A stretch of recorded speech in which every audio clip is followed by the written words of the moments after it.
Hi, my name is Seal, and I'm your host for the SweatNet Be Amazing podcast, where we share stories of amazing women who live in our communities.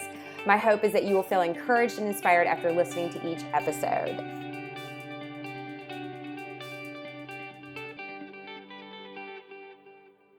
Okay, hi everyone, it's Seal, and I'm so excited today on the Be Amazing podcast to have Julie Nee. Welcome to the show. Thank you for having me. I'm happy to be here. Yeah, this is so exciting. We have been, the conversation has just been darting everywhere because it's like women and business and professional and Charlotte and who do you know and all of that. But I really want to go ahead and dive in for you to share a little bit about who you are. Okay, such a broad question, right? Right. Well, I'm a wife, a mother, an entrepreneur, a speaker, a trainer, an author, all the things. I'm a person who really cares about people, and I'm highly driven by connection, which is why I think our conversation started off like electricity. Yeah, exactly. So I think at its simplest, that's probably who I am. I can share more, of course, about my story to the extent that you want to hear it. No, I think that's great. What kind of, so I know you're a wife, a mom, a speaker, a trainer. Are there any like certain hobbies or things that you might want to share? Is there something that you do that's outside of all of that? It's really funny that you asked that because, of course, when I walked in and I met Seal, I was like, okay, she definitely practices what she preaches around being fit.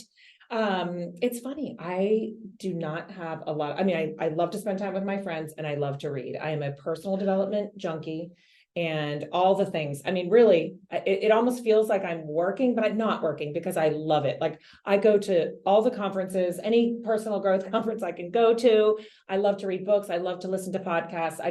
I love to learn and grow. So yeah. I think that's amazing. And that's everything that I feel like that is where I'm really drawn right now. Is like, I know for me, and I was talking to a friend about this the other day, like even running, like I'm not listening to music anymore. I'm listening to podcasts. Like I am fueling my mind and my spirit, like, because I just know that there's so much more in life that I want to do. And I just feel like I'm in that place where I just want to become a better version and, learn more and expose myself to more of the world and what's out there. So I love that you have said that because I really, for me, that resonates. That's just like that's where I'm at right now.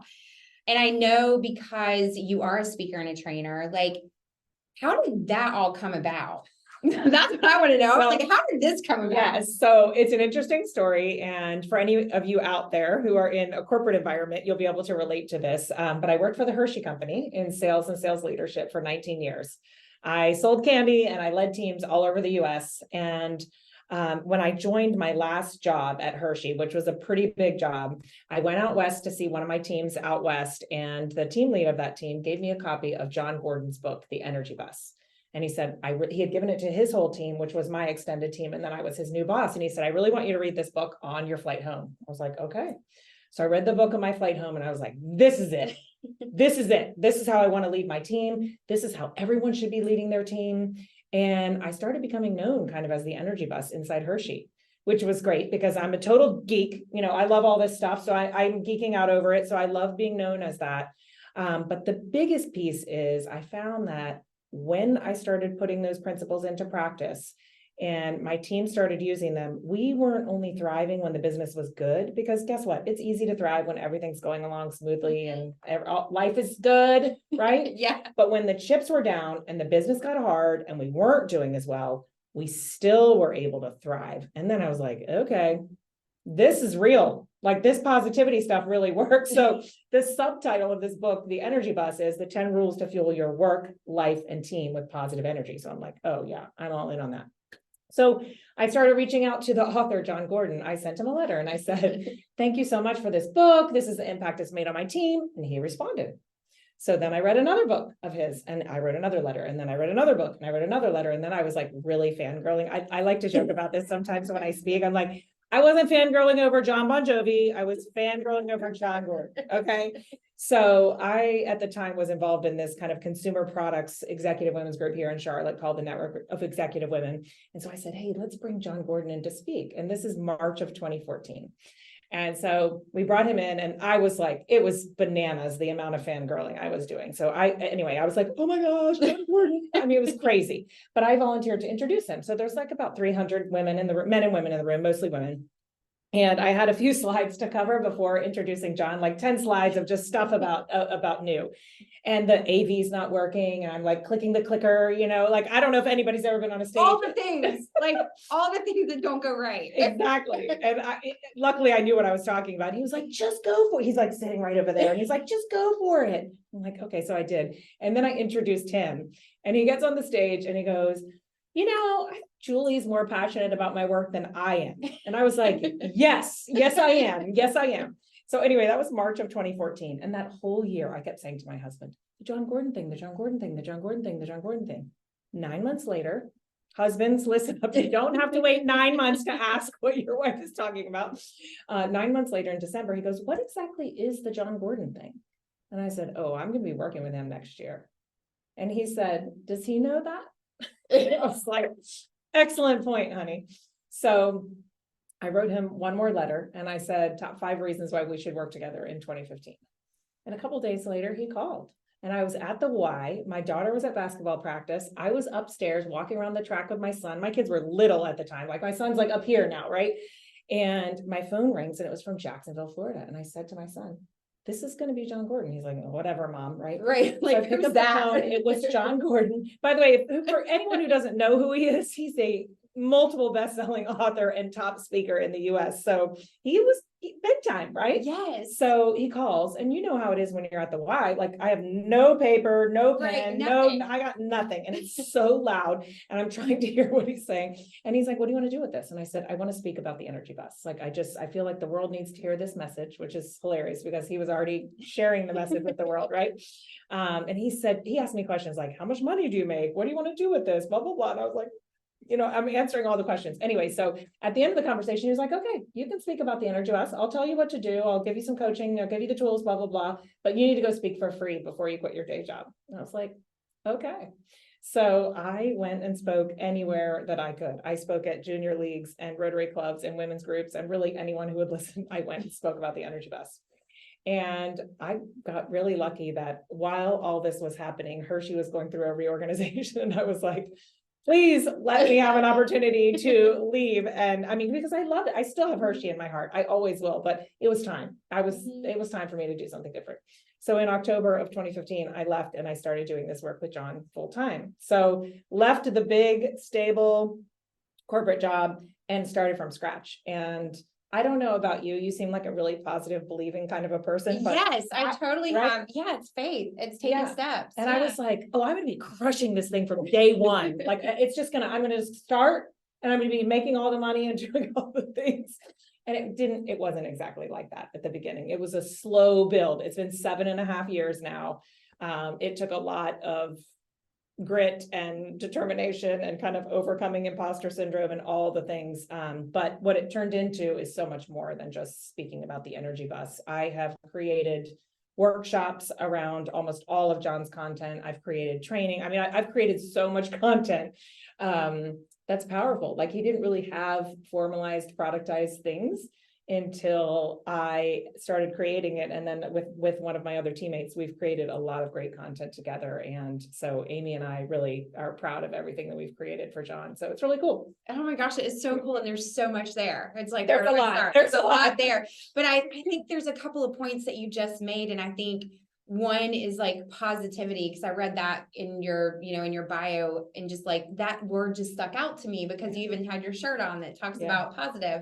And I was like, where did that come from for you? Like, what was it? Like, what is that for you? Like, where did, did it just come from the energy book, or is that just something, energy bus, or is that something that you had that's something that you flow with, which I detect that is, but just, is that it's interesting that you asked that, because I really believe that everyone has kind of a default position along some kind of a continuum. If you want to say 1 to 100 or whatever, some on your positivity continuum, everybody defaults somewhere. We can all make a decision to move higher on the scale, right? But I do default pretty high. So I'm naturally quite positive. Both of my parents were people who would say, you can do anything you put your mind to, and, believe it and you can achieve it. And my mom was into all the woo-woo things before the woo-woo things were popular. Right. Like she was all about visualizing things and manifesting things. And, all of that was ingrained into me at quite a young age. So it wasn't a giant leap Mhm. to kind of jump into this field of positivity and energy and mindset, et cetera. So yeah. Yeah, well, I totally love that because I feel, and that's probably why our energy is so good, because I'm the same way. Like I love being around people that have good energy, and I do my best when I go places that's what I bring. It's like you just bring that good energy and it can change the atmosphere. So this leads me into wanting to talk about, you've done all of this training, this grit that you've put in for 7 years, which I think that's one thing that doesn't always get shared, is like how hard the work is, like, and being a positive person, like maintaining positivity in the middle of all the grit. Like, what did you do? Like, what kind of things did you lean into throughout the 7 years of just the grit and the grind? Yeah, I mean, there were some times like I don't want to say, oh, it was fine. I just I believed every day that it would all work out. I mean, it was hard. I mean, literally the first year, I think I made what I used to make in an hour, maybe in the first year. Okay. Yeah. And then like maybe the next year it was double that, and the next year it was double that, and whatever. But it was hard for a while there. And I think, my husband and I had to have some really serious conversations because I previously brought a lot to the table and I was bringing nothing to the table. So we had to have milestones. And I think that's what kind of got me through I mean, there were two things. One was milestones, and one was really learning how to talk to myself when I got off course and I started doubting that, I can't, who am I to think I can be a speaker? And who am I to think I can make this big leap and blah, blah, blah. And we would have conversations about going back to corporate America and getting a real job.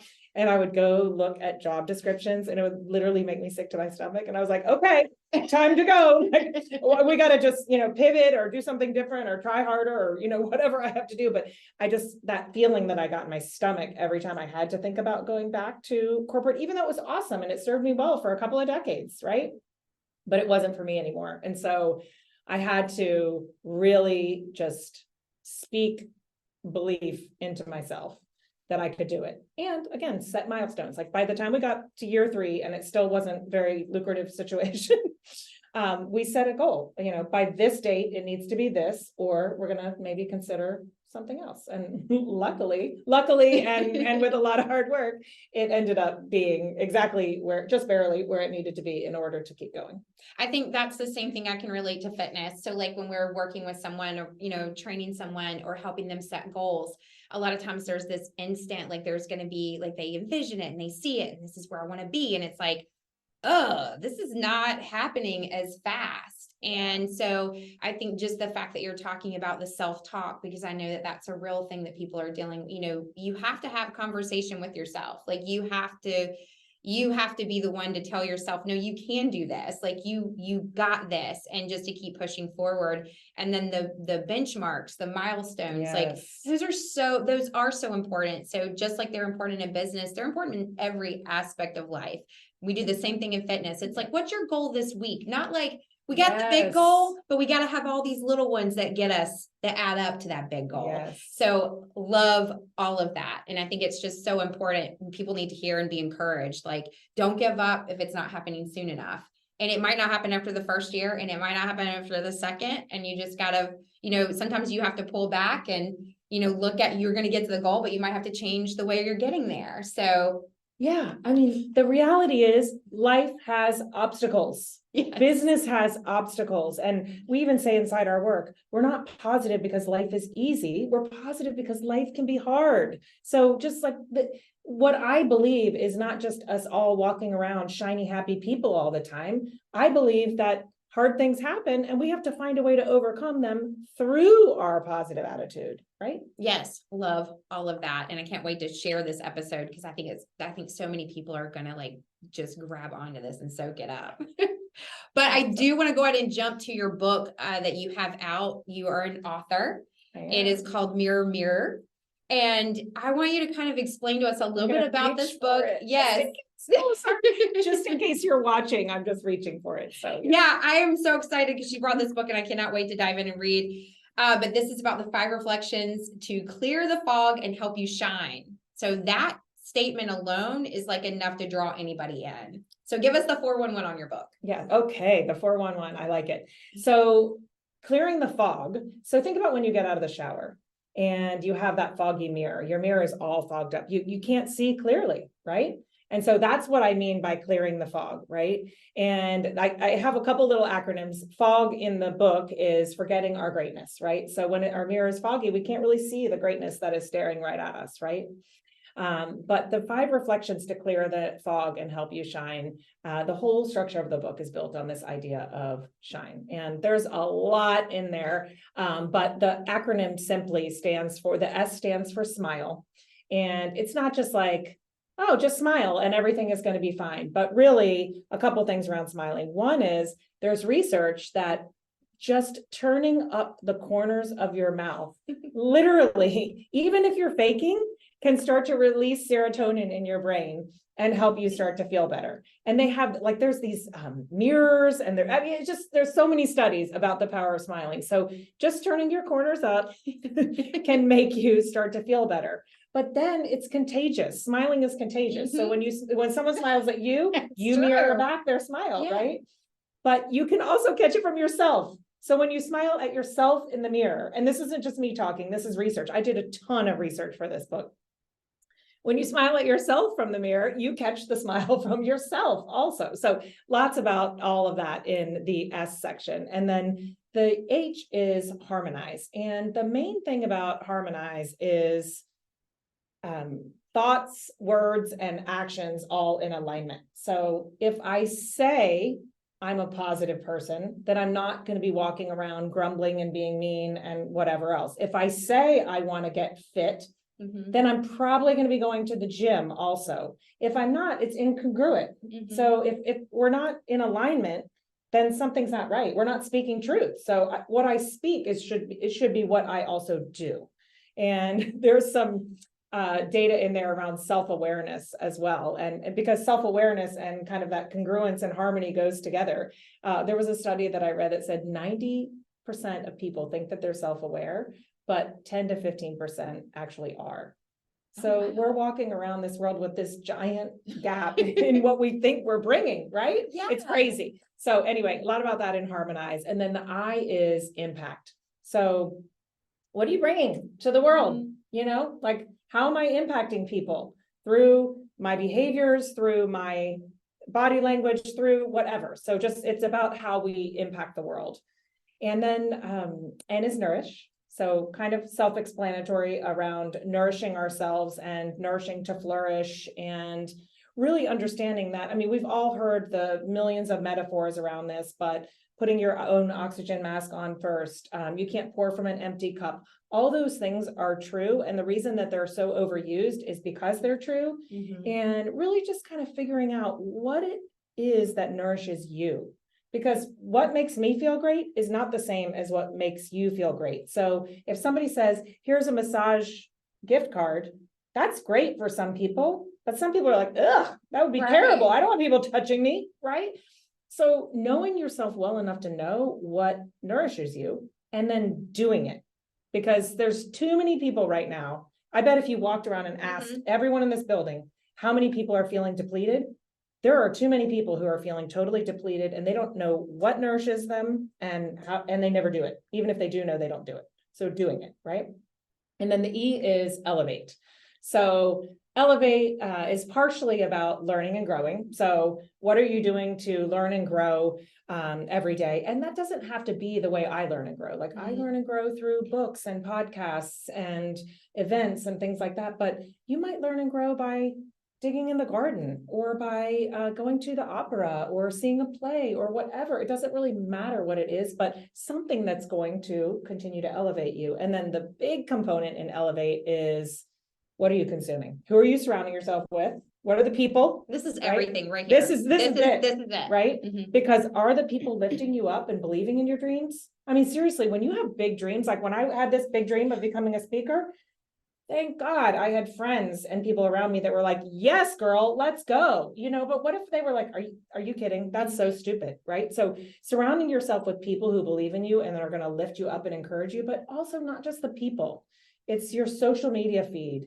It's the books you read. It's the shows you watch. It's really everything that we consume that impacts our mind and how much we can grow in our mindset. And it's just amazing, because think about the news. If you watch the news all day, every day, it's pretty hard to keep a positive mindset. But if I decide to watch Ted Lasso, for example, Right. That's I mean, that's show. just one example, right? But I mean, think how that latched on with this country. Yeah. Like, people went crazy over it because you know what? We need it. Mm-hmm. We need that optimism and positivity in our lives. So anyway, E is elevate. There's lots more in the book about each of these. And, you know, some of the coolest feedback that people have given me about this book is they say, people who know me well say, oh my gosh, I'm sitting in your living room on the couch with you, you know, like we're having a conversation. Yeah. But even people who don't know me are like, I feel like I know you better, but also I just feel like I'm reading from a friend. I'm talking to a friend, even if they don't know me, they feel like they're talking to a friend. So hopefully the research and the ideas and the thoughts are positioned in a really simple way that anyone can kind of grasp onto something. Well, I'm so excited that you brought the book, because I'm really going to dive in and read this. And I think these are just really key things for all of us. And one thing that you mentioned towards the end was talking about basically what we consider, what everybody uses the phrase or the words, self-care. Yes. And how depleted people are. And that is such a big thing for even, you know, let's take this into the fitness side. Yeah. That's one area, especially with women, that we have to constantly focus on and remind. Yes. What are you doing? Are you listening to a favorite song? Do you have a book you're reading? Is there a quote? What are you leaning into to keep yourself filled up? Because they're so busy being moms, entrepreneurs, you know, so busy managing projects or all the different things. And it's like, you have to have that time set aside so that you can fill back up. Because if you go around and you're just doing it depleted, like, you're not going to be putting out into the world what you were meant to. Yes. And I really feel like that what you're doing with this book and just this conversation, I just feel like is so important to share. And I just can't say enough about the fact of, like, I knew when I was going to meet you and I was like, I know I'm supposed to meet her because I have a feeling there's going to be a lot of really good energy. And I am trying to put myself in a place where I want to be around people that are doing really amazing things, that are lifting up other people, that are doing things even for themselves, that are going to higher levels. And I want to be in a room with that. I want to be in a room with people that I'm going to feed off of their energy, not suck them, but just like feed off of it, but also they can feed off of mine. Yes. Which is why, like, as soon as we met, it's like instant, like, smile and like, all the good vibes. So I so love this. Where can they get your book right now? Okay, I'm going to tell you, but before that, I want to go back to something Sue just said really quick, because I think it's important when we're talking about self-care. And you mentioned, you know, young moms and entrepreneurs and busy and all the things. And like, are you serious? Do I really have time for self-care? Ain't nobody got time for that, right? So I heard you say quotes and I heard you say songs. And so I want people to understand that self-care does not have to be a whole day at the spa. Like, it can be, I'm going to crank my favorite song. And by the way, I'm over 50 and a proud Swiftie. So like, Swiftie, let's go. I will crank a Taylor Swift 22, baby. Any one of them. Right now, Cruel Summer has been played a lot. But anyway, like, crank your favorite tune in between meetings or after you drop the kids off at carpool or whatever. Find a quote that really resonates with you. Put it on your wallpaper on your phone. You as a fitness person would know this. Use your breath. I mean, there are hundreds of thousands of research studies on the power of your breath. And even if you can just take 5 slow, deep breaths in between a meeting. So just, it doesn't have to be hard. So I just don't want people to hear that self-care has to be this expansive, whatever thing. It doesn't. You can do little micro moments of care that will just keep you going. Of course, like, can you still have the day at the spa? I hope so. But in the middle of it, try to do just the little things. So anyway, No, I love that because that's the biggest thing with self-care is that we've attached it what it looks like. So it's like you're sitting on a yoga mat for an hour meditating, Yes. or like you said, you're going to the spa, or if I'm going for a walk, it has to be at least 30 minutes. Yeah. Or if I'm going to the gym, I've got to plan an hour and a half workout. Like, no, self-care is simple. We've just made it more complicated. And it, just like you said, it's the little things, like just taking that little bit of time for yourself, even if it's just breathing, like that can change your day. That can change your day. I've been doing a gratitude plank with the people that I work with, and it's a minute long, and that's all it is, a minute long gratitude plank. That's it. So it's just like, okay, people, did you just hear the words gratitude and plank in the same thing? Yes. Like, what are we talking about here? Okay, I know you're interviewing me, but please tell me what is a gratitude plank? It's just a low plank. So like if you do a low plank in yoga, you're on your forearms, legs are back straight, and you just hold it for a minute. And the whole time during that minute, sometimes people have to build up to a minute, but I say a minute, but you just think on things that are positive, things about your day that have been good. Even if you're having a hard day, like switching your focus from being in that place of like angry and throwing things to like get down and plank and just start focusing on something that brings you joy. That's it. Okay. I'm adding gratitude plank to my list of all the ways that I practice gratitude. That is so fantastic because we teach gratitude, all kinds of ways in our work on how to practice gratitude, but I've never, ever heard gratitude plank. So that is going to be in the rotation from now on, and I will give you credit for that. I love that. That's awesome. Yeah, I started doing it during COVID, and I just started for myself. Like, it was just a good way for me to like bring because my brain runs 100 miles an hour. Yes. It runs all the time. And so it's like the only way for me to like bring it back down is activity. But I was like, well, plank, I can hold that. And that's still like doing movement in some form or fashion because you're having to hold your abs and like hold tight. And then just being able to think on things that bring me joy and make me happy. Yeah. That is awesome. Yeah. Okay. So back to your original question. Yeah. So where can we get the book? We can get the book on Amazon. It's just Mirror Mirror, and my name is Julie Nee, or you can go to mirrormirrorbook.com and you can click through. It's going to click you through to Amazon anyway. So since most of us have Prime, that's really the easiest way to get it right now. And you can get it in paperback or hardback. And we'll be sure to drop this in the notes as well so that you can follow her and also get her book. And I just like, this has been such an incredible conversation. And by no means am I like wrapping this up right away. I have two more things I want to ask you. So the next thing I wanted to say is, what do you personally lean into when it comes for like your own self-care, motivation, inspiration? Is there something specific that you really lean into for that? I really think it's connecting with friends. I mean, that's something that fills me and fuels me because I'm busy. I mean, I'm really busy just like everyone else is, and I'm doing all the things. And of course I'm reading all the books and that kind of stuff. But the thing that kind of really replenishes me is having a meaningful conversation with a girlfriend, usually. I mean, of course, family and all that, like family, yeah, family. Of course, we love our families, but really, I love having like a one-on-one meaningful conversation with a girlfriend. And also, I do want to add, just regarding the family thing, my daughter is in college. She's a sophomore at University of Tennessee, and it's extra fun, like spending my time talking to her now because she's gone. And so we get to FaceTime and talk, and it's just a different relationship for anyone who has kids that are starting to adult. It's a cool time of life, and it's just different and awesome in another totally different way than when you have littles. So yeah, I have to agree. It totally is, because I'm the same way with my son, because we were just talking about what he's doing, and anytime I get with him now, it's so different because they need you differently, and they share with you differently, and that was an adjustment switching to him becoming an adult. So yeah, that fills my cup when I spend time with him. I'm like, it totally fills me up too. But I love what you talked about, the social, because there's a lot of women that social for them is really important. And that is a form of self-care for themselves, because that's where they get their fill back. So yeah, I love that you shared that. Yeah. And some people, it's social in a big group. I'm going to go to all the events around Charlotte, and I'm going to go to all the happy hours and all the things.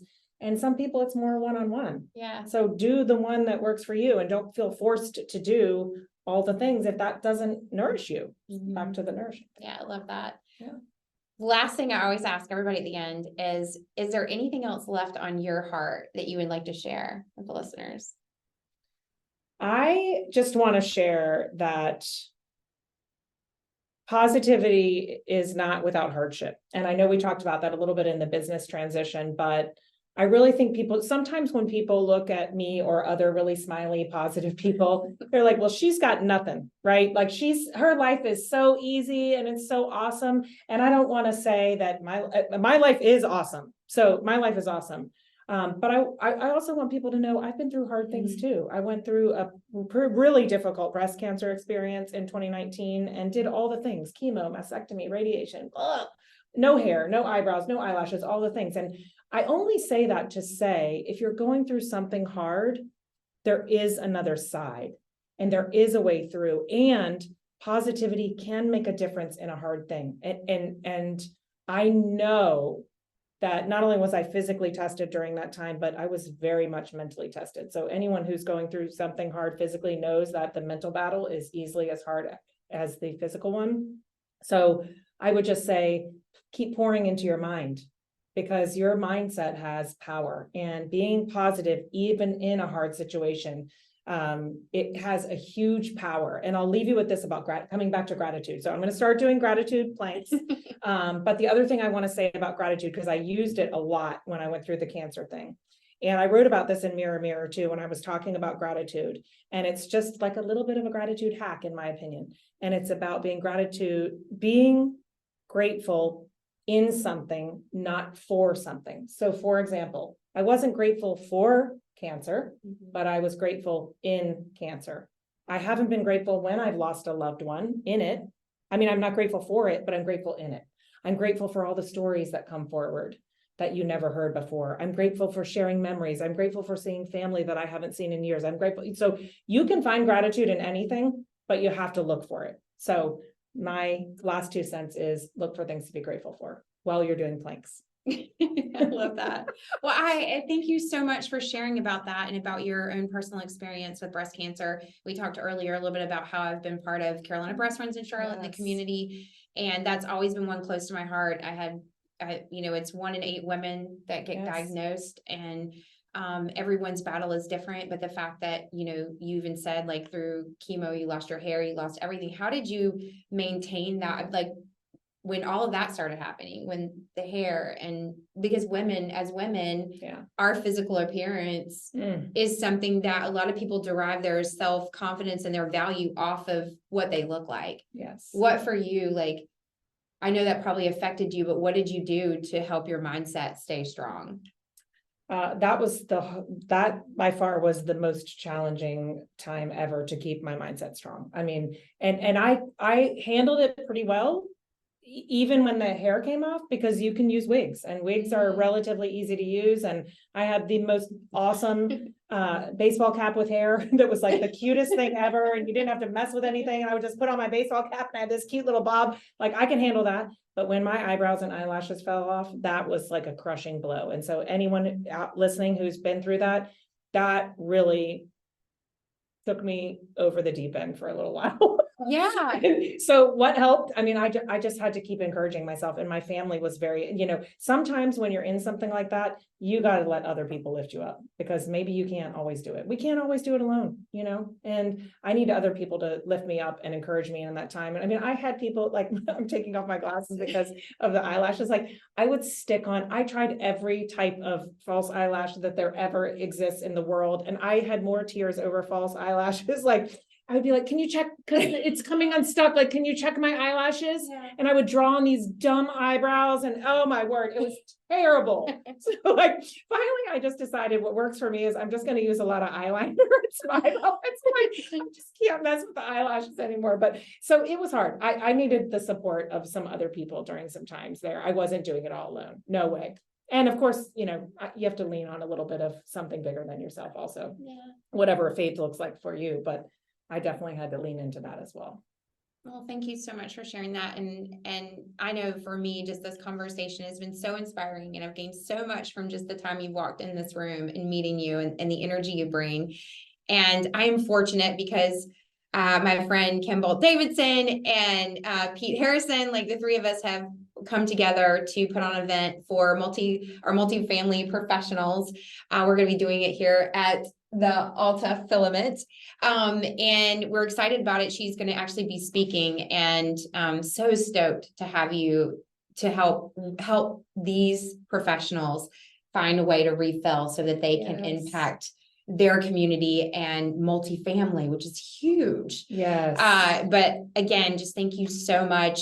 Where can they find you on Instagram? Oh, at Julienee 108. So JULIENEE 108. So if you want to learn more about Julie, follow her there. I would say reach out to you through Messenger, Instagram, or LinkedIn. Yeah. And also check out her book again. It's Mirror, Mirror, 5 Reflections. I want to make sure I say it right, to clear the fog and help you shine. So thank you all again for joining today. This has been amazing. So much fun. And again, my name is Teal Smart. You can follow me at It's Teal Smart, and check out the Be Amazing podcast, which is on Spotify, iTunes, and at SweatNet.